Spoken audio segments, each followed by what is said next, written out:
Well, good afternoon, everyone, and welcome back to my channel.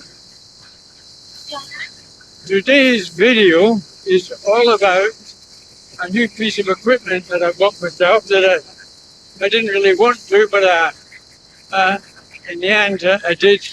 I'll explain more about that in a bit, but I'm just going out to test it actually. I'm just going to find a nice open space which might give you a clue to what I bought.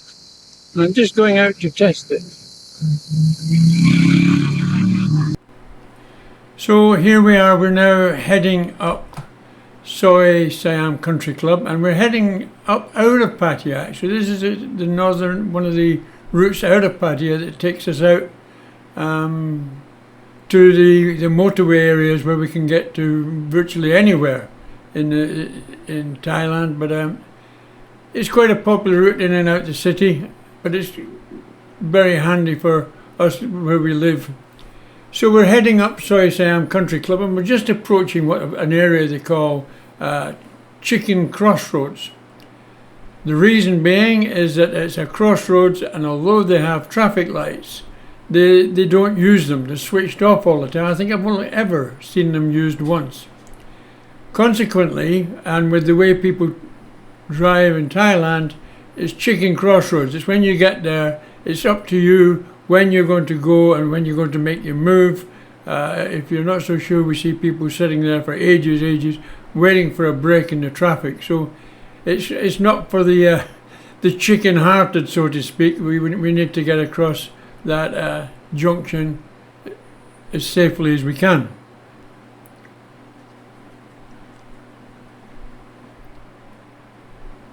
It's a very nice day again. Every day is a nice day at the moment, but the temperature's just below, it's around 36 degrees I think. It's pretty hot. There's no wind here at all, so you need to be careful when you're out in this weather and make sure you've got your sunblocker on and your hat, etc., to protect you from the sun.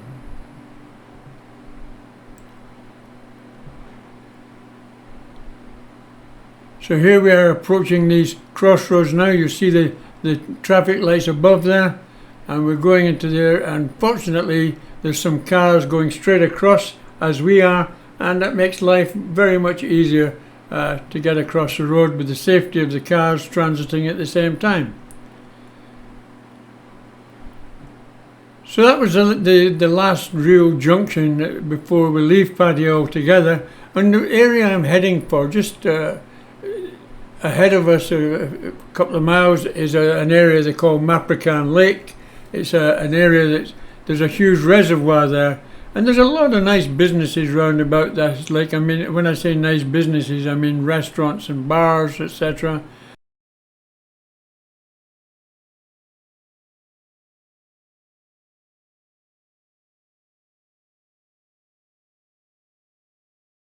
That do a pretty good business, and a lot of people that live out here on the dark side come here regularly to enjoy it. In fact, as we're coming up towards the end of this stretch of road, there's a bar restaurant on the left. If you keep your eyes open, you might see the sign. It's called the Outback, and the Outback is obviously an Australian name, but it was actually built by a South African, and it's been a very popular meeting place for golfers from the dark side to go out and play their golf and then come back, and they get many organised tours from there, which have been proving very, very popular.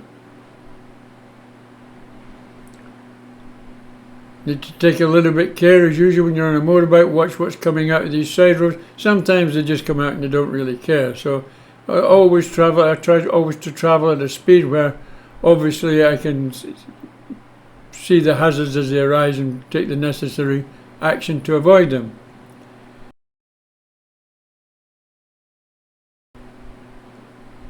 So when we actually leave the top of Pattaya here, we go under the motorway, and we run along under the motorway, which is the main motorway that goes from Pattaya down to towards the Pattaya Airport at Utapao, and the Satahip area, Banchang, Rayong, is going out that way, and we run under that for a few hundred meters before we disappear, before we come out at the lake. And there's an area there, quite a large area with a huge car park, and I'm hoping that I'll be able to go in there and test out this piece of equipment which I've got, which I'll tell you about now.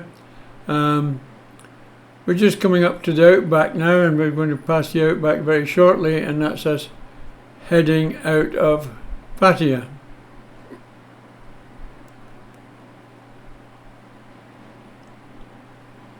Here's the motorway coming now.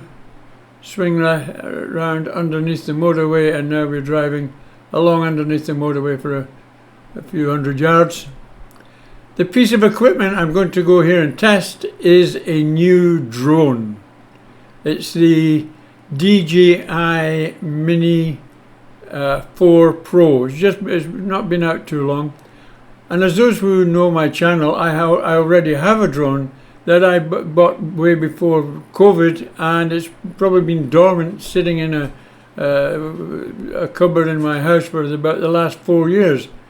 And I decided to dig it out and get it ready, because if myself and my wife are going to go out on our motorbikes, etc., it'd be nice to have a drone there where we can show the areas that we're in, etc. So I'm recommissioning the drone. Unfortunately, there was one or two problems, and I'll explain these to you very, very shortly. But here we are at this big, it used to be a flower centre. It used to have all sorts of flowers on display here. It was quite expensive to go in, actually. It was a 450 baht per person, and that was before COVID, so that was about £10 each.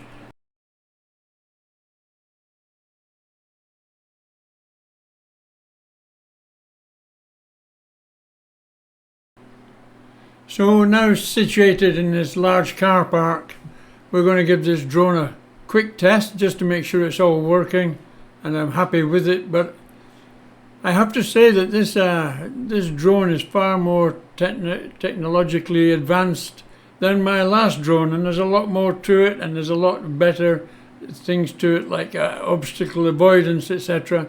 And I'm now going to have to go on a little bit of a learning curve to pick up most of how to operate this drone, and I'm looking forward to it. Actually, it's a nice piece of kit, and I'm very happy. I'll be very happy to use it. It's the sort of drone we can use to follow us on our motorbikes and do all sorts of technical stuff like that. And I'm pleased I've got it. I got it at a very good price from somebody that had purchased it a few months ago, and they now wanted to upgrade to one of the bigger drones, and they were selling it on. It was certainly a very good buy that I got, because it was a used drone, and very happy with it. So that's the drone tested. Let's get back to the house now, and I'll just finish off this video and tell you a bit about what we've actually done here.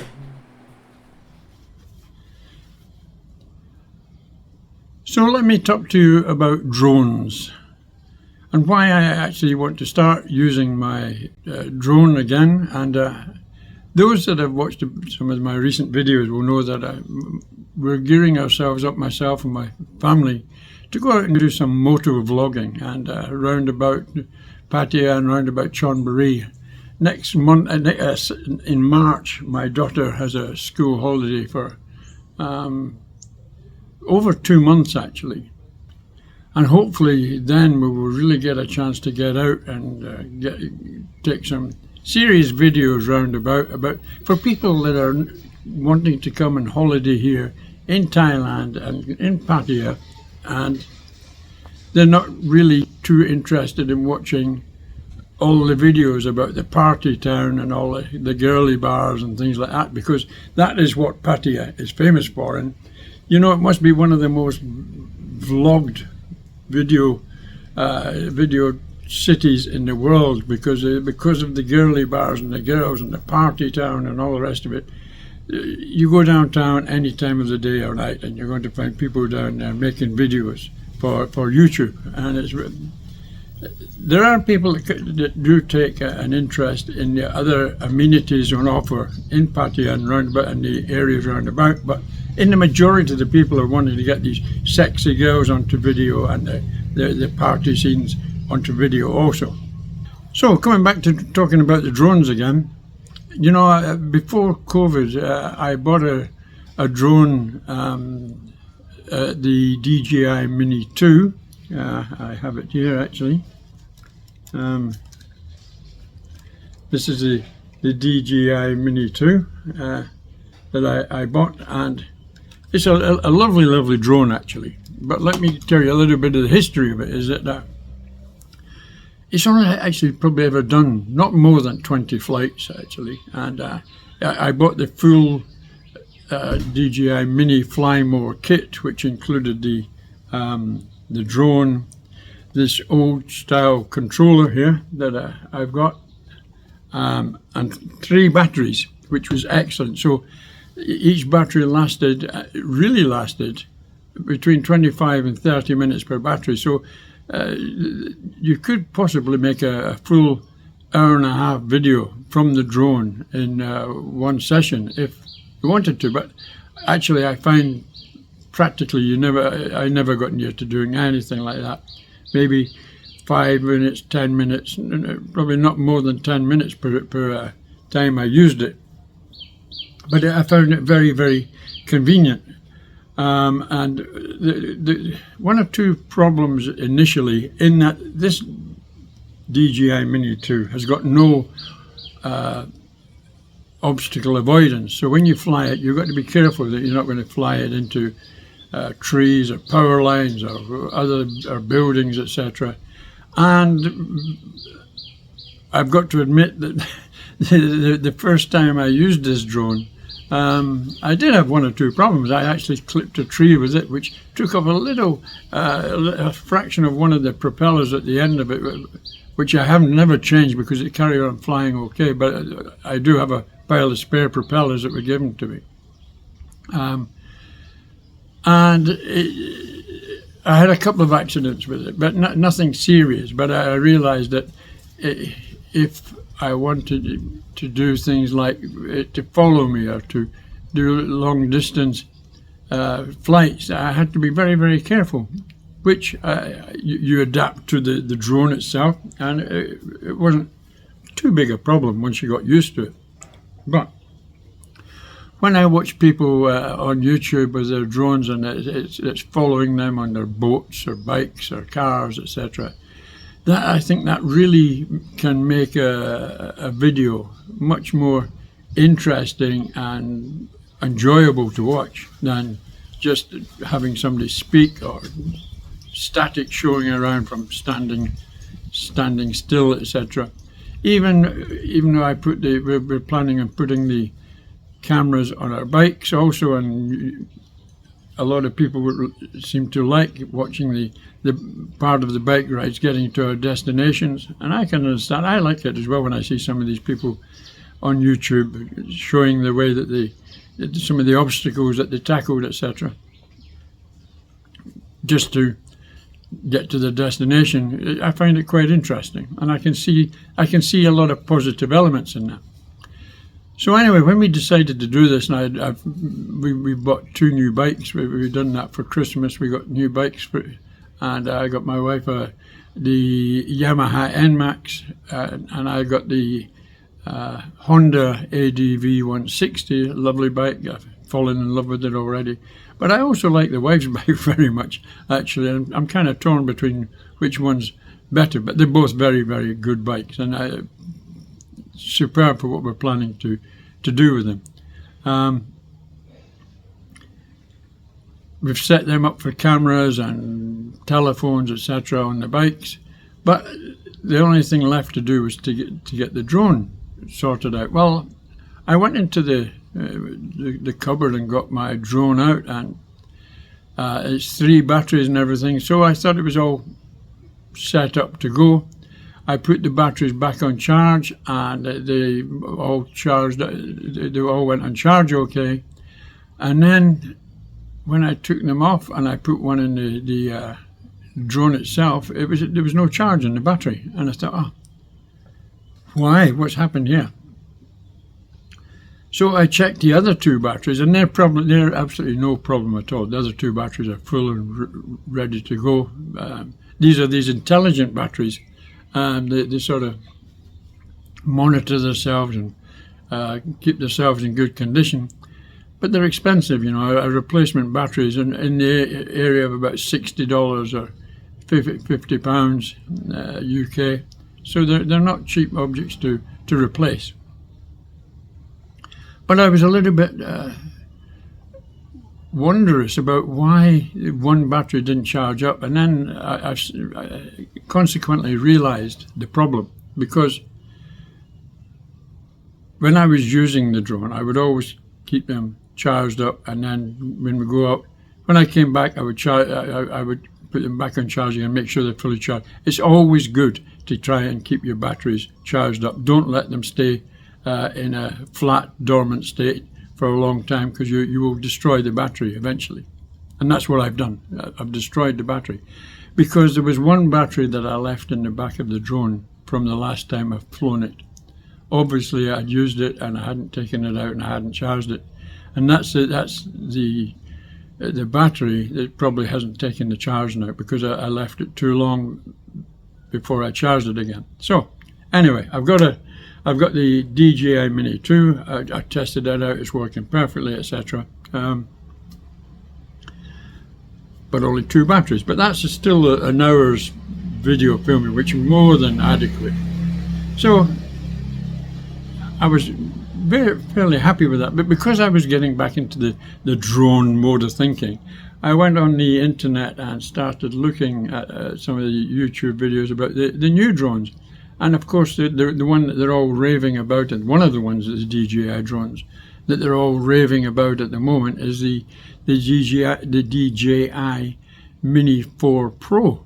And I must admit, when I was watching this, I was very, very impressed. The cameras, the improved technologies with better cameras. The big thing is that the drone has full obstacle avoidance in any direction, which is absolutely super, and it makes it perfect for following bikes and our bikes when we're riding them, etc.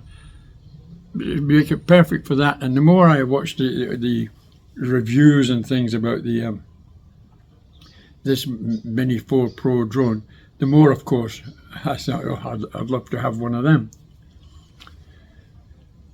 The cost of the Mini 4 Pro just now is around about 39,000 baht, which is about just around about $1,000, I suppose. About getting close to £900 UK, and they're not. They say that's not particularly expensive, and I don't suppose it is particularly expensive for the technology that goes into them, but it's of interest that when I bought my DJI Mini, which would be probably about 4 to 5 years ago, that cost me somewhere in the same region. I think it was 37,000 I paid for the Fly More combination, which includes the 3 batteries, etc. And you get a nice case and spares, propeller spares and bits and pieces like that. And that's what I paid then. So the price hasn't changed a great deal. It's gone up a little bit in 5 years, not significantly. But what has changed really significantly, of course, is the technology, and that's what I was really, really interested in, this improved technology.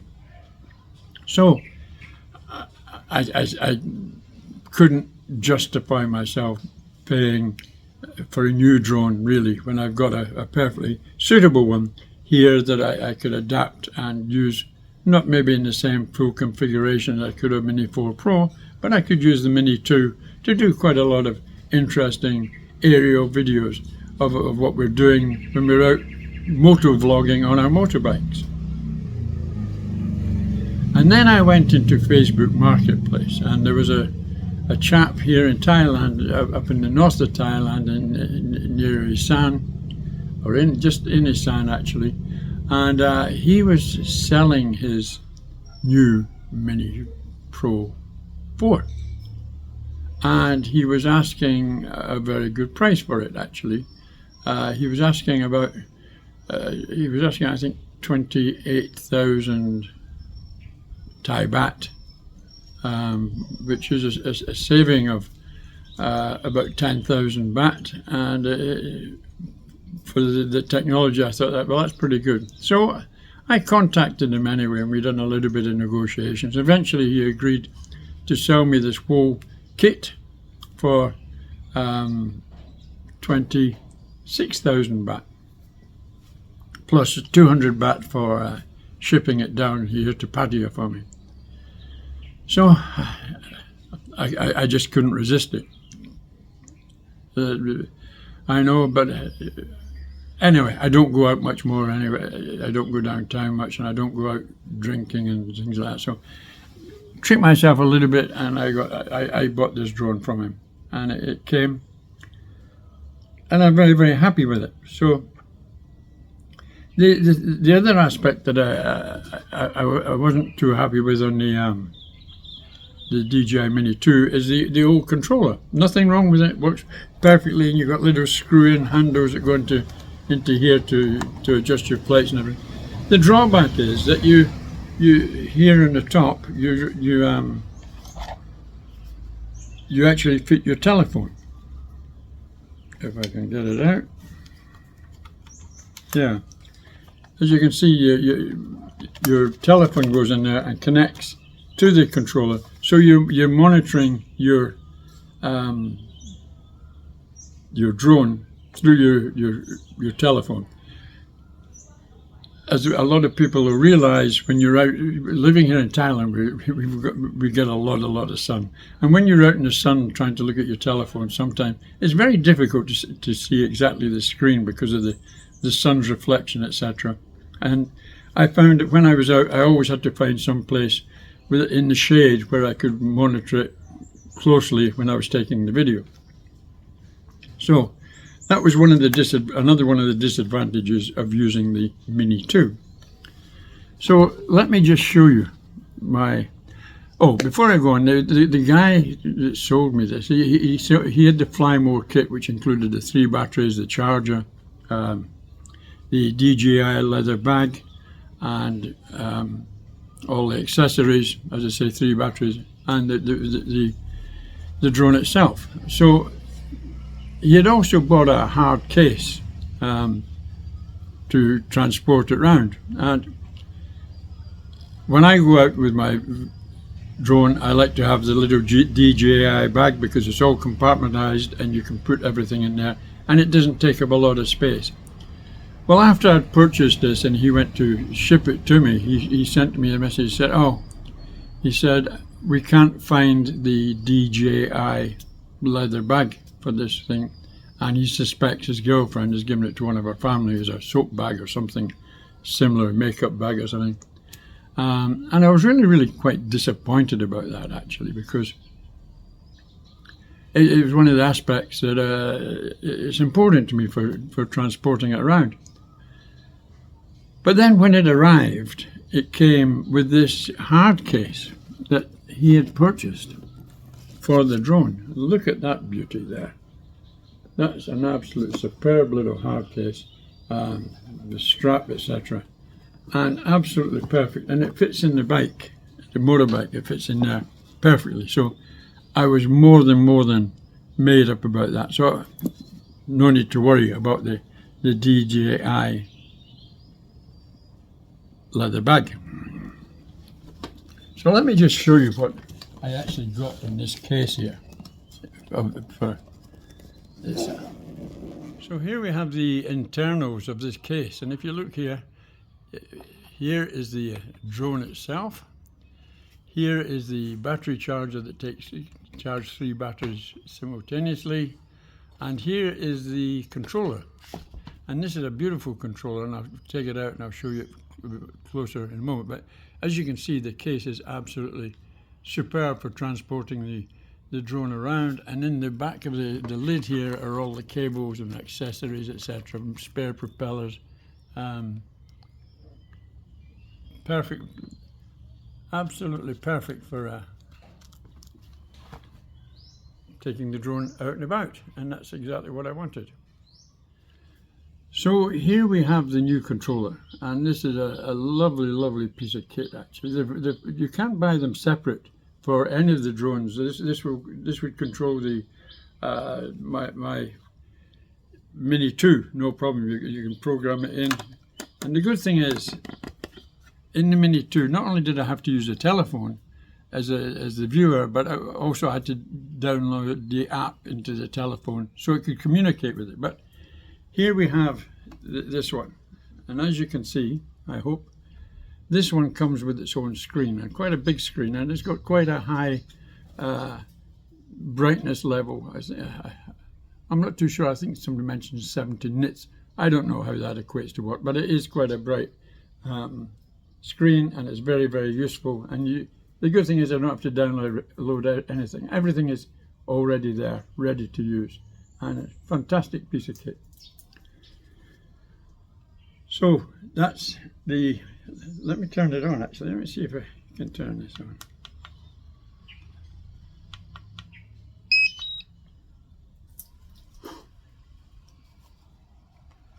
Right, see. You can see the screen now.